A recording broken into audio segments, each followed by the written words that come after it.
Well,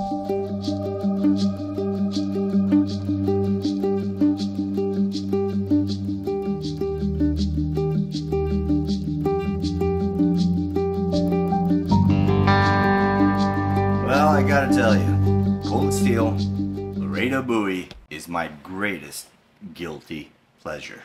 So this is a video that I am doing at the request of one of my subscribers, who also happens to be a YouTuber and knife influencer, Matthew R. Culbertson, and his brother happens to be none other than Hisatsu5, who also happens to be a YouTuber and knife influencer. And they made a lot of great videos on a lot of cold steel products, and one of them is the Cold Steel Laredo. And upon viewing my video on the entire Estacada collection, please check that video out, Matthew left this comment and said, please do videos on the Cold Steel Laredo, and I'd be more than happy to do that. If you are a Bowie knife combatives person, you gotta have a Cold Steel Laredo. It is that good. Now let me break down what makes it so good, what I love about it, a couple of stories that I've shared before, and also how I like to move with the Cold Steel Laredo. So first and foremost, it has your typical frog stud. So when you carry it, you can just hang it off of your belt. Pretty straightforward.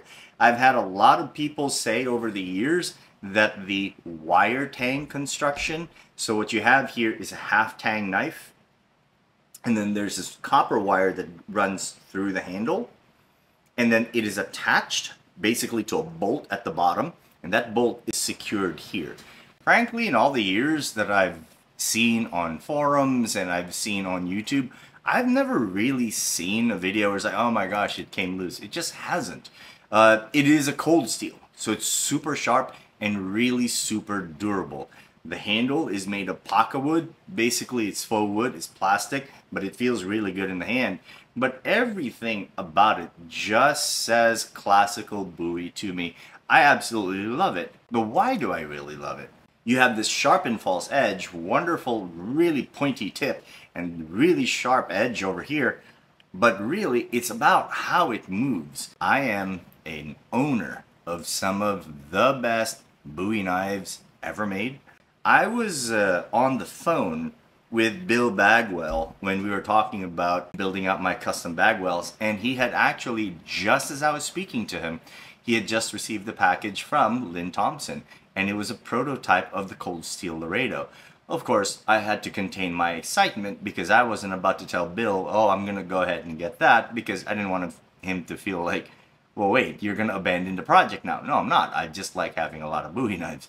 But he had some interesting things to say about it, which I always keep in the back of my mind when I'm moving with this magnificent Bowie. He said that it's really sharp, really well balanced, and the one thing he kept saying was it's really, really lively and fast in the hand. The only thing that he did not like about it, he said, as a fighting Bowie. Now remember, Bill Bagwell was all about fighting with your Bowies, a la the 1800s in a dueling fashion. He said that this guard was just way too small. It's just not going to protect your hand, as you can see here. So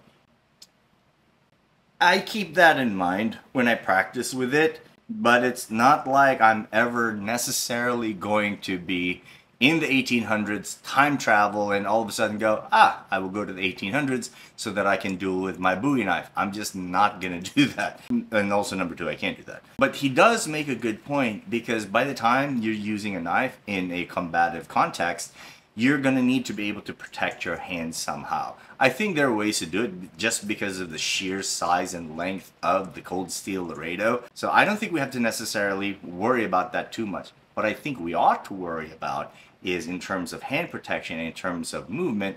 If you're using this in a combative context, you're not up against another Bowie. You might be up against a baseball bat. You might be up against a crowbar.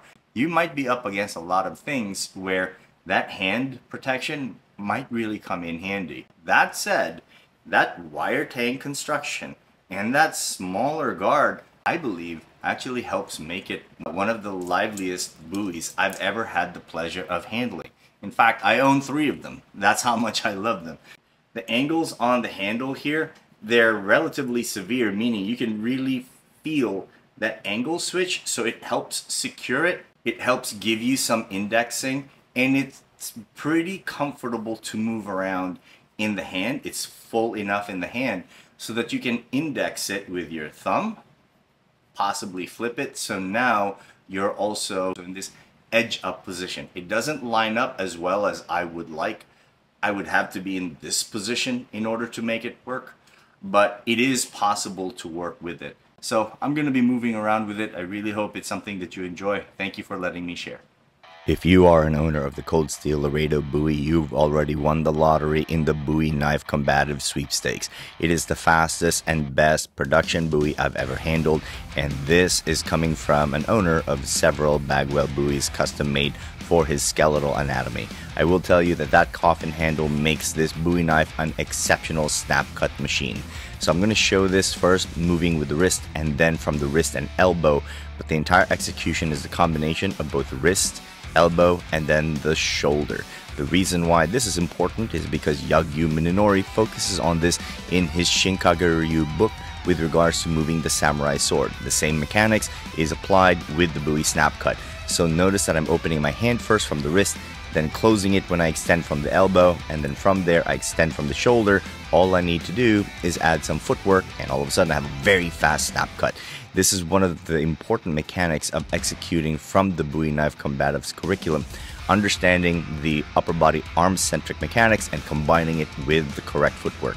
So I'm going to slow it down. I'm going to use the wrist, then I'm going to use the footwork, then it's arm-centric, then footwork combination. And once you have those combined, it's nearly impossible to see once you're on the receiving end of it.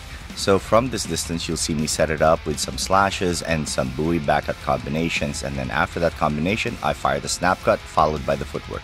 So it's hand first, then footwork. Now you're going to see me set it up with the reverso. So I set up the blade this way so it kind of blinds the eye. And then from there, I do the reverso to defang the snake.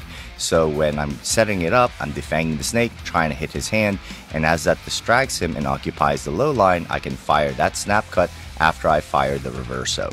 So what this does, it sets up a kind of low to high attack, low to high combination, but using the reverso to take advantage of the fact that there's just a lot of distance I have to cover. So look at all of that distance that I'm trying to cover. So first I keep my hand nice and conservative close to me before I commit to a snap cut. So again, it's a reverso to a snap cut, one of my favorite combinations when I am in sparring.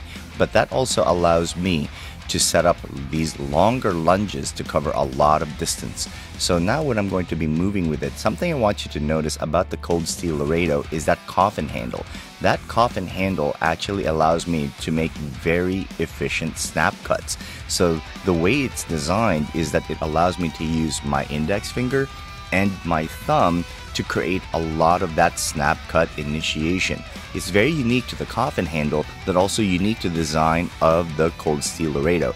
That's why I believe that you've really won the Bowie lottery if you own a Cold Steel Laredo. It is the fastest, liveliest Bowie that I own, especially in the production line. So you'll see me moving with that kind of lightning speed, but notice that a lot of that movement, it's very hard to see, but it's coming from that index and thumb configuration that you can really only start to set up using the way the Cold Steel Laredo is designed. The only real drawback of the Cold Steel Laredo is that it is not designed and calibrated to the uniqueness of my own skeletal anatomy a la Bill Bagwell. But with Lynn Thompson designing this knife as really one heck of a fighting Bowie in the production line, I think you have a real winner here. You can't go wrong with it. It's a really tough cold steel, so it can do a lot of these chores, but it is an amazing fighting Bowie as well. It's one heck of a snap cutting machine, but as you can see with this flow here, it is so super fast because of the fact that it has that tang handle design. I really hope you enjoyed this video. Stick around, stay tuned, more videos to come.